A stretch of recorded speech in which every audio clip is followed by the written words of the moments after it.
যারা টেলি তাদের হাতে সিজারিয়ান ছেড়ে দিয়েছেন যারা, একজন তো শোনা গেছে তিনি ওখান থেকে বসে আরো 3টে অপারেশন নাকি করেছেন।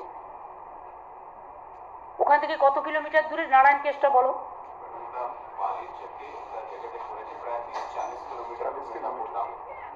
মিদনাপুর টাউন থেকে বালিচক, ওটা ডেবরা বালিচক আপনারা জানেন, সেখানে গিয়ে করেছে,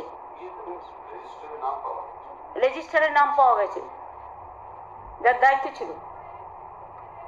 এই জন্য আমরা মনে করি মানুষের জবাবদিহি করার অধিকার আছে।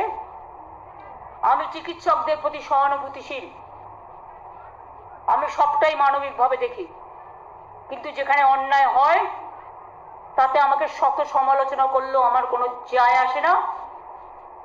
মানুষের দিকটা দেখাও আমাদের কর্তব্য, দুটো দিকই দেখার।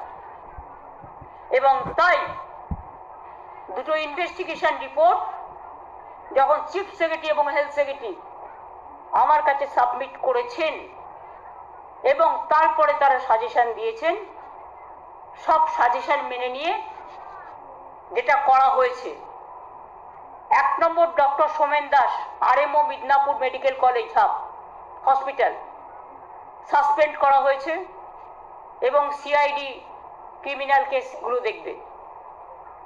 2 ডক্টর দিলীপ কুমার পাল, যার কথা নারায়ণ বললেন, নারায়ণ নিগম, তিনি আরেক 3টে জায়গায় অপারেশন করেছেন। Assistant professor 3 number doctor Himadri Nayak, assistant professor. 4 number doctor Mohammad Alauddin, head of the department. 5 number doctor Jayanta Kumar Raut, MSVP Midnapore medical college hospital. 6 number doctor Pallavi Banerjee, senior resident Midnapore medical college. 7 number doctor Moumita Mondal, PGT student. 8 number doctor Bhagyashree Kundu, PGT student, 3rd ইয়ারের। 9 number doctor Sushanta Mondal, 1st year PGT. 10 number doctor পূজা Saha, 1st year PGT. 11 নম্বর doctor Manish Kumar, 1st year PGT anaesthesia. 12 নম্বর doctor Jagriti Ghosh, 2nd year PGT anaesthesia Midnapore medical college.